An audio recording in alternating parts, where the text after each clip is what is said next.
Ano man po ang iniisip, yan po ang nililikha. Hindi lahat ng salitang tama ay tumatama. May hinala na tama, meron din tamang hinala. May tama sa ulo, literal na si Raulo. Yung iba sobrang talino, puro tamang nasa ulo.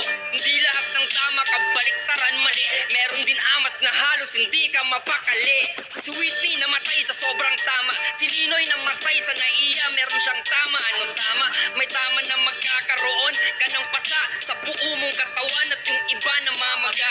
May tama na magkakaroon ka ng pasa sa ilalim ng iyong mata kasi umaga na pala. Tinamaan ka ng tama na kaya kang puyatin. Hindi ko trip yung tama, ayoko nang ulitin. May tama na ayoko na. May mga tama din na gusto ko pa, naloko na. Yeah. Hindi lahat ng salitang tama ay tumatama. Hindi lahat ng salitang mali, mali. Hindi lahat ng salitang tama ay tumatama. Hindi lahat ng salitang mali, mali. Hindi lahat ng salitang tama ay tumatama. Hindi lahat ng salitang mali, mali. Hindi lahat ng salitang tama ay tumatama. Hindi lahat ng salitang mali, mali. Ngayon tapos na tayo sa tama. Ngayon dito naman tayo sa mali. Hindi lahat ng salitang mali, mali. Yung mali para sa tama, matatawag bang mali? May tama sa mali, kaya gumawa siya ng mali. Hinahabol niya yung tama sa paraang mali.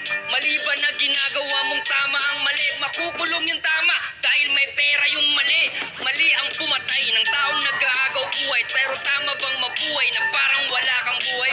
Akala mo mali ka ng akala. Nagkamali ka dahil mali ka ng hinala. Mali ba ang nagkamali ka lang? May mali ba sa mangmang kung ang mali di niya alam? Kailanman hindi mali ang maligaw ka sa mali. Dahil maraming natututo sa pagkakamali. Mali kapag alam mo ng mali ay pinipilit mo pa rin na gawing tama ang mali. Mali. Hindi lahat ng salitang tama ay tumatama. Hindi lahat ng